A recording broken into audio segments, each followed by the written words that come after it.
So when I was 16, I remember hearing Jay-Z for the first time. Right. And when I was 13, I remember getting a copy of a tape of Biggie's first album. So I grew up with those two guys as my favorite rappers. I grew up with them. There's a kid right now who's between the ages of 13 and 16 who's growing up with Wyo as his favorite rapper. Right. 15, 16 years from now, what will your legacy be for that kid? Man, that he used to be in a flash mob, you know what I mean? and he, that he used to be, I'm not even playing, man. You know what I'm saying? My little brother's flash mob age, man. He's young as his flash mob. You know what I'm saying? And I mean, that's a whole crazy thing in itself, but I mean, that's how the young people, I mean, that's how the younger people, because I'm young, that's how they're expressing themselves. I understand it. You know what I mean? They coming up, we came up with less. You hear them talk about people in the 80s came up with less who was grown. Every year, that the line of the poverty gets lower. So people who was poor really get poor. So you got flash mobs, it's just youngins who mobbing together now. It's nothing crazy. Sometimes it gets a little wild. You can't control everybody in the crowd.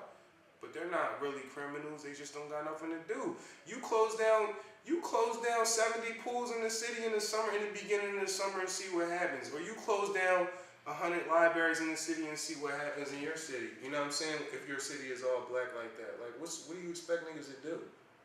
Like, these niggas ain't burning nobody crib down the fucking... I'm not trying to make this a racial thing, though, but dog. It's organizations that have burned niggas' cribs down in masses. That have burned niggas' churches down in masses. You don't even call them criminals. You know what I'm saying? But you get a flash mob going. You know what I'm saying? It's a problem. It makes the national news. If you could... I want them to have a real voice, though. I'm not even going to hold you. So my legacy was that, well, even if they don't know how they acting, you know what I'm saying? I don't really care about that because I understand. But I want them to know that they got a real voice, and it's not just a voice of a nigga trying to tell them what to do or tell them how to dress or tell them who to listen to. But they have a voice if they want to fuck with somebody, though. What song would you have a flash mob member listen to so that they understand that they have a voice out there? Off your mixtape, No Frills. They probably should listen to the whole thing. Because, like, even though No Frills is a mixtape, the feel of it in essence is the feel of an album, the way the songs are arranged. You know what I mean? Like, it goes progressively. Even me as an artist, I noticed how they were arranged. I've recorded those songs in different blocks of time over the past year and a half, 2 years. But still, somehow, I chose to arrange them. I didn't even see when I went back to listen to them. They're chronological in my life. So like that's gonna like, you know, transfer to the actual music. So a young boy, he can go back, listen to the whole genre if he wants. I can't really pick because you're gonna get something. You're gonna get something out of. It's enough in one of my tracks to take something with. But you're gonna get something out of every one of them. You know what I mean?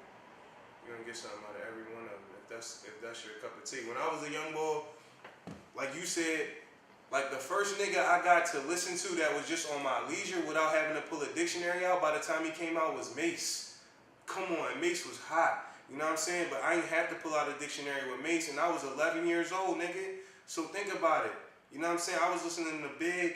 My brother Jig came out on the same day as it was written with Nas, same day.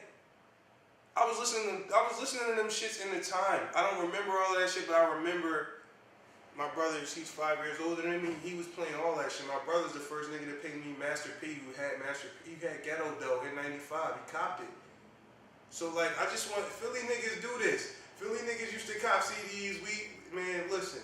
I told a nigga the other day, I said, Lou Rawls cut an album here, man. It's some musical niggas in Philly, and people know it. Lou Rawls cut like 7 to 9 albums here, Sound of Philadelphia, you can look it up. I'm not even fucking with you. Something like that, multiple. And that's just one person. You know he's not from here. So come on, man. So it gotta be called No Frills. Cause I don't feel like I spit in the category. When I think about music, I think about stuff like that, Sound of Philadelphia. The roots to me are just, they're great. Like that's just the spillage of the sound. To me, it's just like they always call it what neo soul was. Like, come on, that's just the carryover of today's sound of the soul that Philly already had.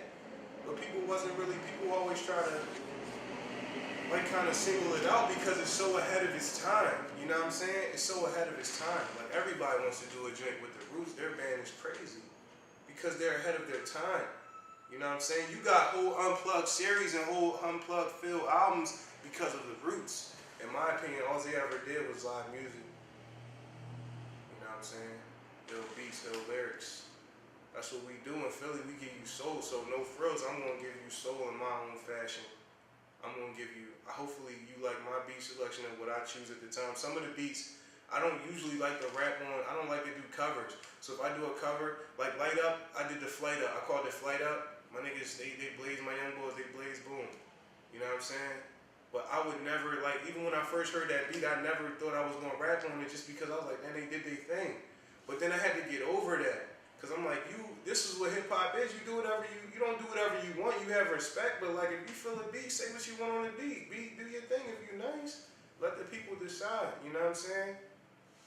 It is, but like I just hope people like the beat selection, stuff like that. People who like hip hop. You know what I mean? If you say you like hip hop, if you say you want XYZ from hip hop, I'm not saying or professing that I'm the nigga who's gonna give you that forever, but listen to No Frills and like tell me if you think I can spit. Or tell me whatever you think, you know what I'm saying? It is what it is. Well, I can be the first one to say that you can spit. Yeah. And I'm not talking about the street either. Yeah.